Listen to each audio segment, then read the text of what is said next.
Let's make the Liberty cocktail.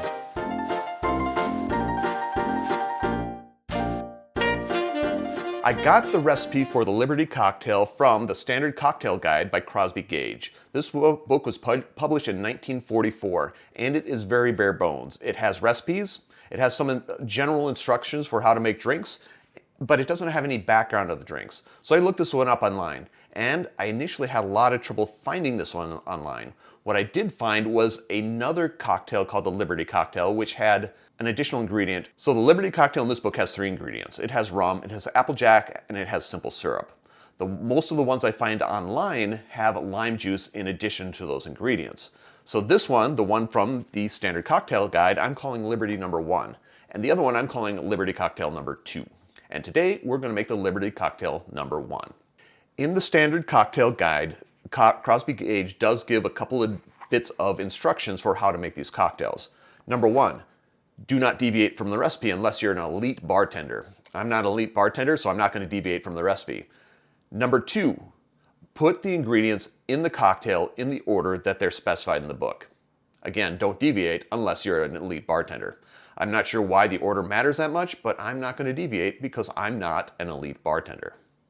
A note on the rum. Crosby Gaige does not specify what type of rum to use in this drink. I'm going to be using Appleton Estate Signature because that's what I have and it works okay. I'm not convinced it's the best rum for this drink, and if you have a rum that works really, really well in this drink, let me know what it is in the comments down below. This drink is a stirred cocktail, and in order to not deviate from the recipe, I'm going to start with my applejack. I'm going to put in 1 jigger of applejack. 1 jigger is 1.5 ounces, which is 45 milliliters.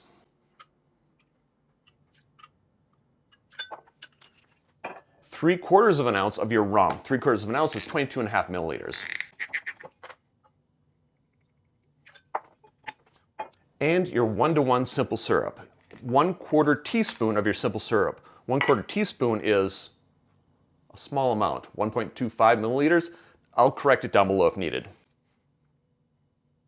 That's maybe a little too much, but I'm not an elite bartender. What did you expect? Add your ice and give it a stir. I'm now going to strain this into my glass, and no glassware is specified, so I'm going to use a coupe. Use a glassware of your choice. And garnish. No garnish is specified. I'm going to use a twist of lemon.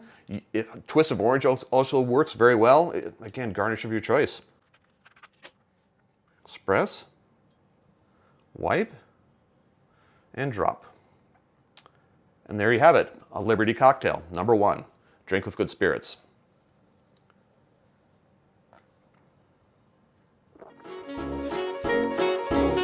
Note that this is a very strong cocktail. It is almost entirely alcohol. Question of the day, do you like this sort of cocktail? If so, let me know in the comments down below. And which one is your favorite? Double points if it's rum-based, triple points if you give me the recipe. Note there are ways to support the channel if you're so inclined. I have t-shirts. If you want a t-shirt, you can contact me through any of the social media links down below, and we'll make sure you get a t-shirt. And while you're at the social media link, you might as well follow, subscribe, and do that sort of thing. Finally, if you made it this far, give me a like, give me a subscribe, turn on notifications so you don't miss out on anything that I do. And until next time, cheers.